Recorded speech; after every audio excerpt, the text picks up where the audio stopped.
Informativo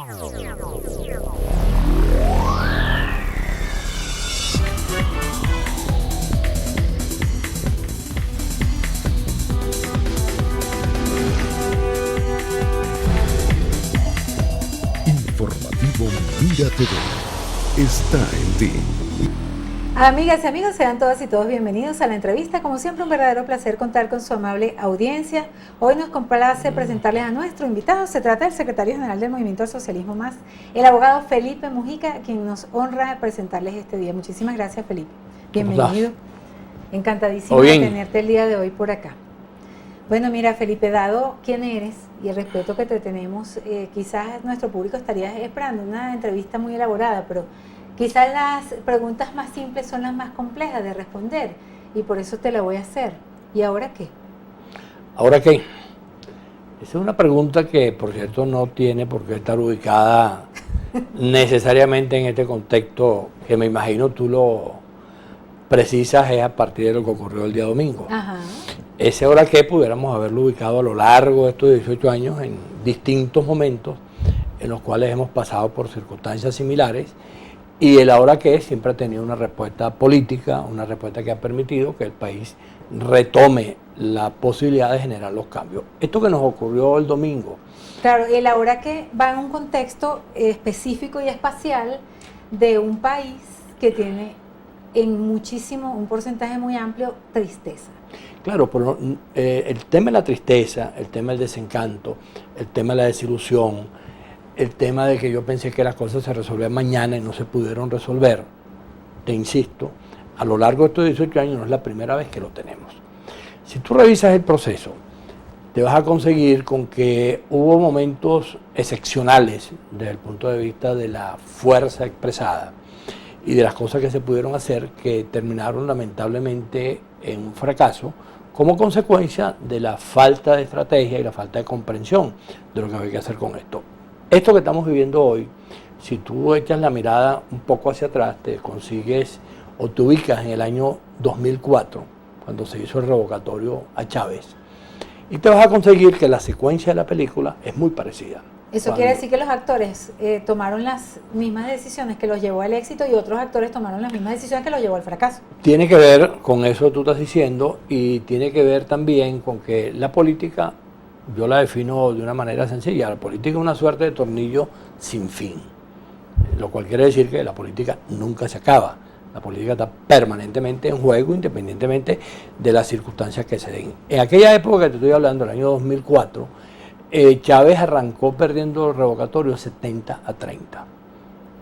en las primeras encuestas que se hicieron y diseñó una estrategia de mediano plazo donde fue ganando tiempo y cuando llegó el momento de hacer el revocatorio, todo el mundo sabía que el revocatorio lo iba a ganar Chávez y lo que parecía imposible, Chávez gana el revocatorio y 2 meses, mes y medio después venían unas elecciones regionales donde todos los números antes de ese resultado electoral indicaban que los sectores opositores iban a ganar la mayoría de las gobernaciones.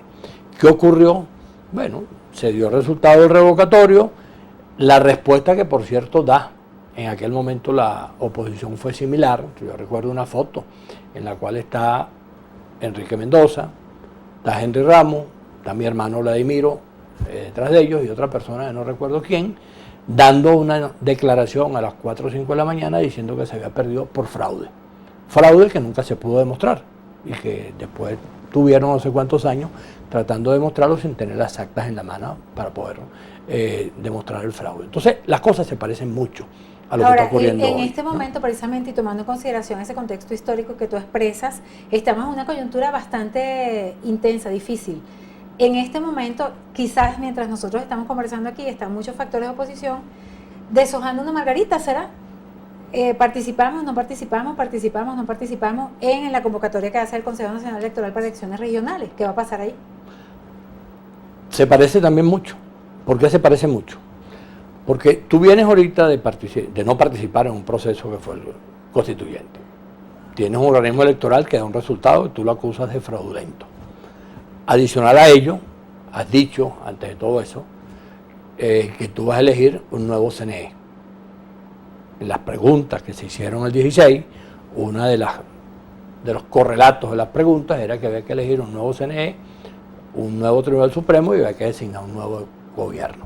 Cosas que están ahí dichas, pero que por supuesto una cosa es lo que yo digo y otra cosa es lo que hago. Aplicando un viejo refrán de mi abuela, deseos no empreñan.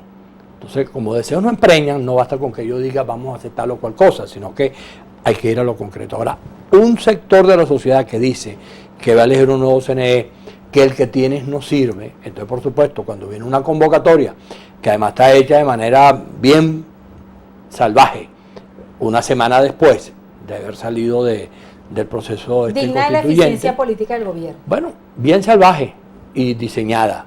Y por supuesto cuando está diseñada así, está colocada de una manera tal que permite que apostando a un resultado determinado, te coloco inmediatamente una semana después en la condición de tener que postular y se genera este debate que está ocurriendo ahorita.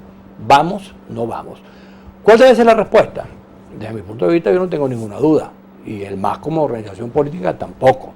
La respuesta tiene que ser participar.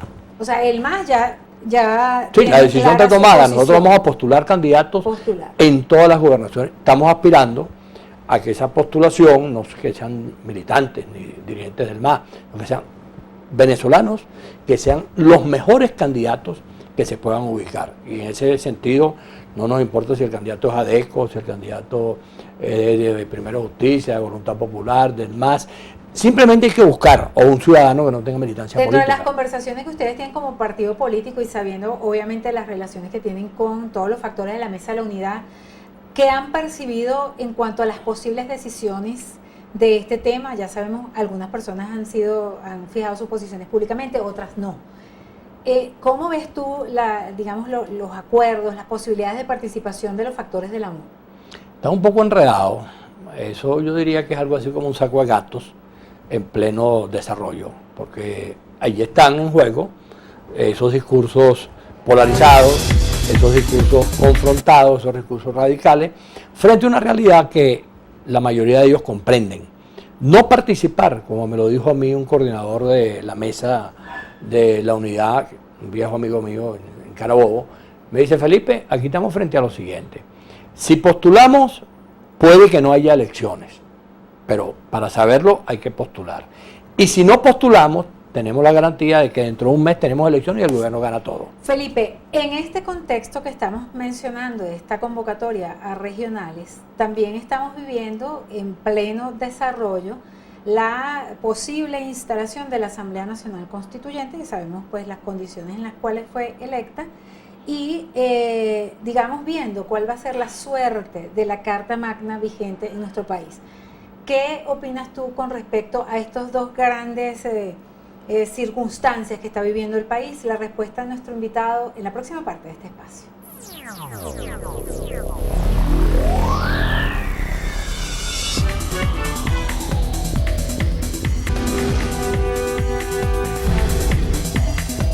Informativo Mira TV está en ti.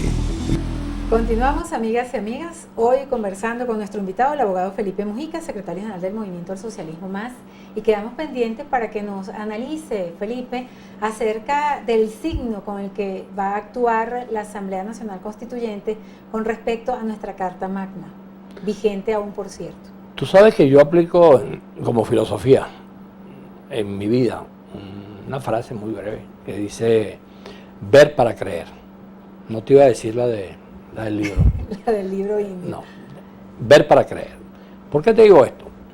Porque la cantidad de especulaciones que se vienen haciendo sobre lo que puede pasar son muy parecidas a las que se hicieron cuando Chávez, en aquel momento de la constituyente del año 99, supuestamente iba a hacer. Y también estuvieron después cuando vino aquella reforma que Chávez intentó en el año 2007, donde también se hizo cualquier cantidad de afirmaciones sobre lo que podía venir en Venezuela. Todo eso toma como referencia un ejemplo nefasto, que es la manera en que en un país hermano como Cuba se han dado las cosas bajo la conducción de un gobierno autoritario y un gobierno izquierdista, como este que tenemos acá en Venezuela. ¿Están siguiéndole la lección, la cartilla de Cuba? La referencia que ellos tienen siempre ha sido el tema cubano. Y por cierto, en este momento, cuando la gente habla de todo lo que supuestamente significa la materia internacional sobre Venezuela, yo estoy convencido de que si algún interés tiene Maduro es en quedar aislado. Y pudiera ser O sea, que que se lo de las tuvieran, sanciones de Estados Unidos lo pudiera también ayudar le mucho, gustó. lo pudiera ayudar mucho porque victimiza. sí lo victimiza y lo convierte en la misma situación que Pero las colocaron sanciones no son para el pueblo, sino para en lo para el personal. país, no, y para el país, porque si el método que se aplica es el embargo económico, son todas las sanciones desde el punto de vista personal, eso termina Pero afectando, personal, creo que lo han hecho pero es desde la parte, perspectiva hasta personal. ahora lo que hay es la amenaza sobre la situación personal de Maduro y de un grupo de funcionarios del gobierno. Claro, si no lo dejan firmar acuerdos Pero que sean para el país, ¿no? también se señala que dentro de la amenaza está todo lo que pudiera significar afectar de manera drástica todo lo que tiene ¿Cree que que ver, Estados Unidos cometa el mismo error que cometió con Cuba? pudiera estarlo cometiendo. Los bloqueó y simplemente los Pudiera estarlo blindó en el- cometiendo en y el los poder. blindó, eso que tú dices. La mejor manera de blindar a los Castro fue con la amenaza de la intervención norteamericana. En aquel momento Castro, como siempre ocurre en el mundo, buscó unos aliados. ¿A quién buscó? Bueno, la Unión Soviética, que era el otro monstruo de la época. ¿Qué acaba de pasar en este momento? Hace 2 días circuló una carta de Rusia, que no es la Unión Soviética, pero es Rusia, felicitando a Maduro por su constituyente y por su proceso. Dicen que los chinos andan en lo mismo. Entonces, ¿qué ocurre? Tú estás en presencia de una situación que se parece a aquellas de la época de la Guerra Fría, donde hay una disputa entre factores muy importantes y Venezuela Las grandes potencias cada pudiera, una defiende exacto, y su Venezuela pudiera estar en el medio de esa disputa. ¿Cuál es el resultado de todo eso? Bueno, que o las grandes potencias logran su propósito, quienes gobiernan. Por ejemplo, hay un país africano que lo gobierna Mugabe, tiene 30 años y no hay cosa que no le hayan hecho, y ahí está Mugabe. Ahora, con esto lo que quiero decir que el problema tenemos que resolverlo los venezolanos, no podemos estar dependiendo de lo que ocurra. Y el tema de la Carta Magna de la Constitución está vinculado fundamentalmente a lo que vaya ocurriendo. Por eso comencé la respuesta diciéndote que yo primero ver para creer, porque hay que ir viendo exactamente qué es lo que el gobierno va a hacer con cada una de esas cosas. Hay cualquier cantidad de versiones. Las amenazas radicales, desde que no vamos a poder salir del país, que no vamos a poder tener divisa, que no vamos a poder tener pasaporte, hasta cualquier otra cantidad de cosas que están allí y que por supuesto funcionan de la manera que funcionan, para intimidar. Yo creo que nosotros tenemos que ver las realidades políticas. Yo creo que el gobierno está obligado a crear algún mecanismo en el cual intente que el drama no sea el signo, el drama de lo que estamos viendo, un gobierno autoritario, dictatorial, una montaña de muertos, el país confrontado, porque primero Venezuela no es Cuba. Realidades políticas, eso me llama la atención esa frase, porque también hay un cierto ambiente donde la gente está percibiendo que la verdad y la mentira no son necesariamente la verdad y la mentira, que hay cosas que son presentadas como verdades y no lo son, y viceversa. Y la parte del valor del país a través de cada uno de sus ciudadanos está siendo objeto de una especie de meneada de mata, ¿no? Entonces, Sí. ¿dónde estamos parados en ese sentido? Porque ve lo que ocurre con esto. Hubo muchos factores políticos que señalamos que era lo que estaba pasando y cómo los errores que venía cometiendo la MUC podían conducirnos precisamente a este escenario al cual llegamos, donde el gobierno finalmente pudiera haber hecho la constituyente. Ahora, eso en este momento tiene que haber alguna circunstancia que permita balancearlo. Ahora, ¿esa circunstancia consideras tú que podría irse a través, por ejemplo, del llamado diálogo, demonizado y cuestionado diálogo? ¿Eso se podría dar en este momento en el Lo país? primero que yo creo que hay que hacer, y es una exigencia que todos tenemos que hacerle al sector democrático, es que hay que sentarse a revisar lo que se ha hecho. Hay que, Pero ¿quiénes se van a sentar? Bueno, primero que nada. yo diría que tendríamos que sentarnos todos los que estamos Porque en tú ese y yo campo. estamos sentados aquí. Claro, yo no tengo problema, por ejemplo, si hay que sentarse con la MUC a discutir con la MUC, si hay que sentarse con María Corina a discutir con María Corina, pero el país tiene que percibir que los que estamos en contra de este gobierno autoritario podamos decir, un momentico, vamos a ver qué fue lo que pasó y vamos a ver de qué manera hacemos una corrección. Eso, por cierto, no es la primera vez en la historia que ocurre. Yo he colocado siempre un ejemplo que es el chileno. Los chilenos tuvieron 18 años, la oposición chilena, poniendo la torta. Hasta que llegó un momento, los convocó Carlos Andrés Pérez para acá, se metieron en la colonia Tovar y tuvieron varios días reflexionando sobre cómo se venían comportando. Yo creo que al campo democrático le sale buscar un esquema, yo no sé cuál. En este momento hay la sapiencia dentro de la oposición para convocar y sentarse a hablar. Hay que buscarla, hay que quedarle, y creo que todos tenemos la obligación de tratar de hacerlo, porque lo que no puede ser es que pasó lo que pasó y entonces nos vamos a poner a llorar. El escenario, y por entonces, ejemplo, llorando y llorando y llorando, y entonces no, pasó lo que pasó y la política sigue. Por eso te decía que la política es un tornillo sin fin, sigue, y aquí van a seguir pasando cosas, y el gobierno, no es que el gobierno tiene el control absoluto y que inexorablemente, no, aquí van a seguir pasando cosas, y por eso que, por ejemplo, el tema de las elecciones regionales es tan importante. Cualquier elección que se pueda construir aquí es imprescindible para recuperar los espacios democráticos, para recuperar la posibilidad de que a través de ese camino podamos aterrizar en los otros procesos electorales. ¿Considera que el hecho de que la oposición no participara en las elecciones de la Asamblea Nacional fue un error? ¿En la constituyente? ¿En la constituyente? Bueno, si tú me preguntas a mí, yo lo he dicho 1000 veces, extrapolado a la regional. Yo hubiese sido partidario abiertamente de participar, y velo ahora en la vida real. Vamos a utilizar los números que da la oposición. La oposición dice que el 16 de julio fueron 7.800.000 personas a firmar. Ese es el número que da la MUC. La MUC dice que este domingo fueron cerca de 3 millones. Entre 3 millones y 8, estamos hablando de 5 millones de diferencia. Ganaba la MUC. Ganaba el campo democrático, porque la participación, si se hace de manera unitaria, si no hubiese ninguno diciendo, no, es que si tú participas, tú le estás haciendo el juego al gobierno, tú eres un vendido, o eso que dicen ahora, tú eres un chavista de closet, cualquier cosa de ese tipo que ahora utilizan para descalificar cualquier opinión que sea distinta. Si de manera unitaria, como lo hicieron los chilenos cuando el plebiscito de Pinochet, que lo convocó Pinochet para fortalecerse, lo hizo bajo un organismo electoral que lo dirigía el Ministerio de Relaciones Interiores de Chile, y sin embargo, en medio de todas esas circunstancias, con un diseño de campaña en donde la oposición solamente tenía 15 minutos diarios. Ledesma fue, antes de ser empujado hacia la cárcel, una vez más dijo que no era conveniente, pues, en su video ir a este proceso con el CNE actual. Yo creo que tienen que hacerlo. Yo creo que con este CNE ha ganado el chavismo, ha perdido el chavismo. Se le han dado palizas a la oposición, se le han dado palizas al chavismo. Aquí ocurrió la elección del 2015, una paliza al chavismo. ¿Con cuál CNE? Con Tibisay y con el resto. Aquí ocurrió el 2007. ¿Cuándo se va a jubilar Tibisay? Bueno, no sé, pero es que el problema no depende de ello. El problema es que, por ejemplo, si tú no estás presente, si tú no puedes auditar, si tú no tienes testigos, si tú no tienes ninguna manera de saber lo que ocurrió, entonces, por supuesto, es muy fácil. La decisión firme del MAS es participar en es una decisión política, y nosotros en este momento, como te dije, estamos buscando personas, Estado por Estado, que no nos importa de qué partido del campo democrático sean militantes, no nos importa si no son militantes del partido. Lo que estamos tratando es de buscar el mejor candidato para tratar de unificar eso, la ¿hasta mayor cuándo cantidad es que de la opción para...? Hasta el día 12. Hasta el 12. Eso hay que hacerlo ya. Bueno, ya están haciendo la lista, ¿no? Estamos trabajando en eso. Bueno, Felipe, de verdad que muchísimas gracias. Como Ojalá siempre, tengamos suerte con eso. Un placer contar Gracias con tu presencia el día de hoy. Bueno, esperamos pronto tener otra conversación. Para terminar de ver cómo vamos a ver cómo sigue. Tú lo dijiste, un tornillo sin fin. Tornillo sin fin.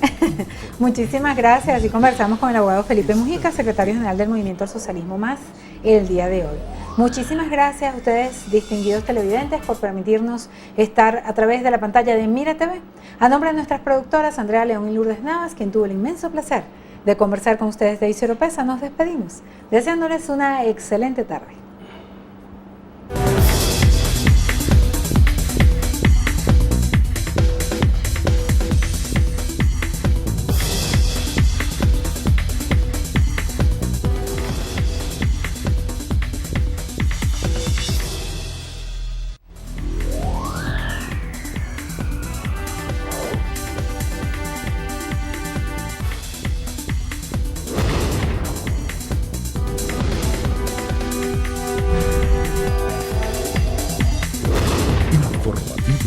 Vida TV está en ti.